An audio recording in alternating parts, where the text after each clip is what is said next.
Bom dia, boa tarde, boa noite, alunos. Quem fala é o professor Jeová da Faculdade Top do curso de Ciências Contábeis da matéria Perícia Contábil.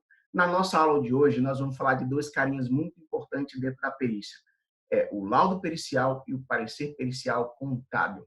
Já compartilhei a tela com vocês aqui e vamos dar prosseguimento à nossa aula. Então, gente, o perito e o assistente técnico, dentro de uma perícia, dentro do litígio, lá no processo judicial, na fase final do trabalho, eles devem emitir um instrumento técnico denominado laudo pericial e parecer pericial contábil. O laudo pericial é feito pelo perito, conforme a NBC 13.6, e o parecer pericial contábil é feito pelo perito assistente técnico, conforme a NBC 13.7. Vamos entender como que funciona cada um agora mesmo. O conceito básico sobre laudo pericial. Ele está de acordo com a NBC 13.6. Ele é um documento onde o perito descreve de forma circunstanciada os fatos observados, as comprovações, os estudos e as conclusões a que se chegou. O juiz poderá desprezá-lo, caso entenda que exista outra prova dentro dos autos mais relevante para formar sua convicção. Como é que funciona? Mesmo que o perito tenha todo o trabalho de fazer a perícia, o juiz pode desprezar, desde que ele encontre uma prova que seja muito mais relevante do que a prova do laudo pericial. Ele pode desprezar sem nenhum problema, ok? E como que funciona a apresentação do laudo pericial? Ele deve ser escrito de forma objetiva e direta, não deve conter dupla interpretação, linguagem acessível aos interlocutores, deve expressar um resultado final, atender às necessidades dos julgadores, atender o objeto da discussão, ou seja, do litígio, não deve conter espaços em, não deve ter espaços em branco, e executado por contador habilitado com registro no CFC. Resumindo tudo isso daí, tem que ser simples, objetivo, claro, direto, com linguagem acessível a todos que vão ler esse laudo, seja o magistrado, seja as partes, e, por fim, assinado pelo contador, né, registrado e habilitado junto ao Conselho Federal de Contabilidade. E como que é a estrutura desse laudo pericial? Primeiro tem a identificação do processo das partes, a síntese do objeto da perícia, a metodologia adotada a metodologia que ele fez para fazer os trabalhos dele dentro do laudo, né? Como que ele chegou àquele resultado, né? Como que ele fez, qual a metodologia adotada por ele, identificação das diligências realizadas, o que ele fez, né? Junto lá para fazer, concluir aquele trabalho dele, transcrição dos quesitos e respostas dos quesitos. O que é quesitos? São as perguntas feitas pelo juiz e pelas partes. Ele deve transcrever cada pergunta e responder a pergunta. Tá? Não tem que deixar nenhuma pergunta em aberto. E, por fim, a conclusão. Se ele concorda ou discorda, conforme o trabalho que ele fez, né, de busca de informações, de documentos e por aí vai. E deve conter a rúbrica e a assinatura dele, né, do contador, com o número do seu CRC. Bora falar um pouco sobre parecer pericial? Conforme já tinha falado, ele está de acordo com a NBC 13.7, tá? É um trabalho técnico emitido pelo assistente técnico indicado pelas partes, serve de subsídios ao patrono da parte contratante como opinião técnica científica, ou seja, enquanto o perito ele apresenta o laudo, apresenta para o juiz, e serve de embasamento para o juiz concluir o processo.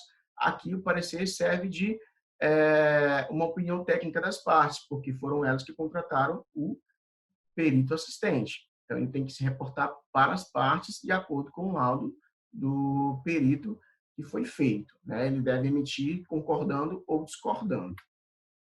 A apresentação também não foge à regra lá do laudo pericial. Deve ser escrita de forma objetiva, direta, clara, simples, entendível a todos os julgadores, atender o objeto da discussão, não deve conter espaços em brancos e também precisa o perito assistente técnico estar registrado e habilitado junto ao CFC. Como é que funciona a estrutura? Basicamente a mesma também, só que ele vai se reportar para as partes em cima do laudo que foi feito pelo perito.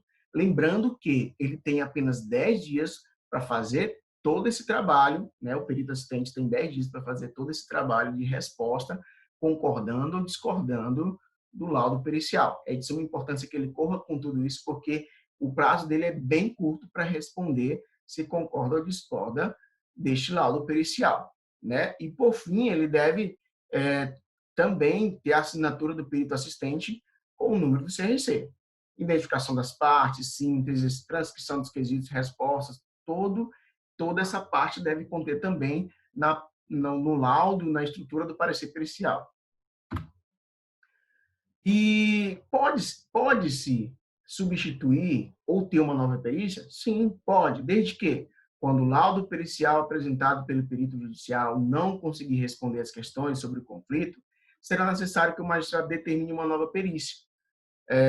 A segunda perícia, neste caso, rege-se pelas mesmas disposições da primeira, destinando-se a corrigir eventuais erros que o laudo pericial, que o perito, na hora de fazer, ele fez e não verificou tais erros, vícios ou exatidão ocorridos na primeira perícia, lá no laudo pericial.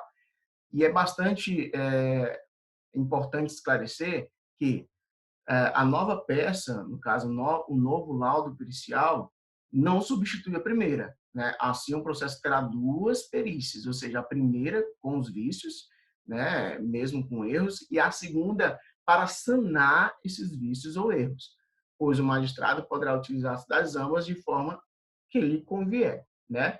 O CPC regulamenta essa matéria conforme o artigo 437 e 439 do Código Processual Civil. Lembrando, mais uma vez, que se houver a substituição, houver uma nova perícia, um novo laudo pericial, ele não vai substituir. Ele vai apenas ser feito em cima dos erros que foram constatados lá pelo primeiro laudo da perícia. Ok? Tranquilo? E a síntese da aula de hoje, vimos que o laudo pericial escrito pelo perito descreve a verdade sobre o fato constatado durante a execução da perícia. O parecer técnico é um instrumento que o assistente técnico concorda ou discorda com os fatos apresentados no laudo perito. Ambos não têm um padrão específico, mas é convincente que tem uma introdução, desenvolvimento e conclusão, além das respostas aos quesitos. É importante ficar claro que o laudo pericial ou parecer técnico são instrumentos essenciais para os agentes ativos possam utilizá-los com razoável segurança, que no caso, o magistrado, ok? E por fim, nós temos a nossa atividadezinha que já está postada lá no nosso live, e para a gente discutir sobre ela e para que vocês possam pontuar para a nossa prova 2, ok? Desde já, muito obrigado pela paciência, muito obrigado a todos vocês e nos encontramos na próxima aula. Até mais. Tchau, tchau. Obrigado a todos.